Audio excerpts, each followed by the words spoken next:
Ashanana, ashanana, nana, ashanana, nana. Jirtu ya jarana, jireenyi gaariidha, duuti asaariidha. Mucha lamaan gidduu qabattee silmiini gargar nu baasuudha keenyuma keenyani. Si jiranaa jirta waliin jechaa turre dagatamuu qabu waada walii galle. Mee walaa hubannu gamasii gamana Ormoosoon ta'i nu walii kafanaa nu walii cimina. Namni taaddeetti hin baane afuu wayyaamaa dhalataa namni waaqotti hin baane afuu wayyaamaa dhalataa. Namna caalutti hin baane afuu wayyaamaa dhalataa namni lamootti hin baane afuu wayyaamaa dhalataa. Garana da buburreeda galee goota simbaata lammiidhaan taane afuu wayyaamaa dhalata geerrarinaan jettu geerraruu laata.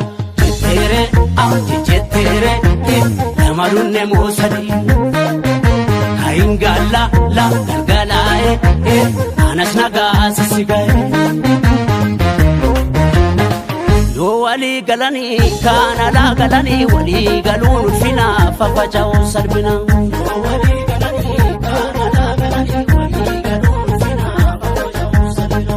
Yo wali galani kana la galani wali galun ulfina fafacha'u salbina. Yo wali galani kana la galani wali galun ulfina fafacha'u salbina. Wala kailura goota baay'ee qabna shawaa farargeerra hayyuu baay'ee qabna Baalee fi Arsiirra beekaa baay'ee qabna Boraanaaf Gujiidha ayyaantus ni qabna Jimmaaf Kamiseerra goota baay'ee qabna Finfinnee gidduudha hayyuu baay'ee qabna Sirkoo fi Mandoo ituu fi Uffannaa Macaa fi Tuulamaa Bareentuu Booranaa dhalootaaf kaa'uu qabnu waan boruu ittiin nu komatu ayyuu fi ayyaantu beekan keenya martu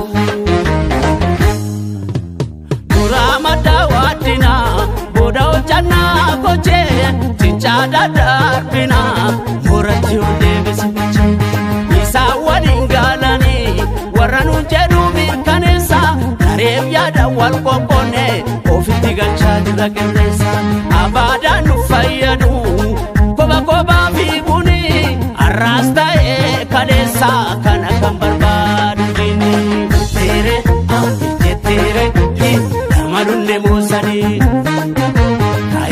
la galgalaa'e anas nagaa sisigaa'e wallaala la urfaanne mul'achuu qabnaa tokko taane gosaanaarte gubbatti warreen hinaaftu Oromootti nu kenneera rabbi keenya yaa Oromiyaa jitu qabeenya.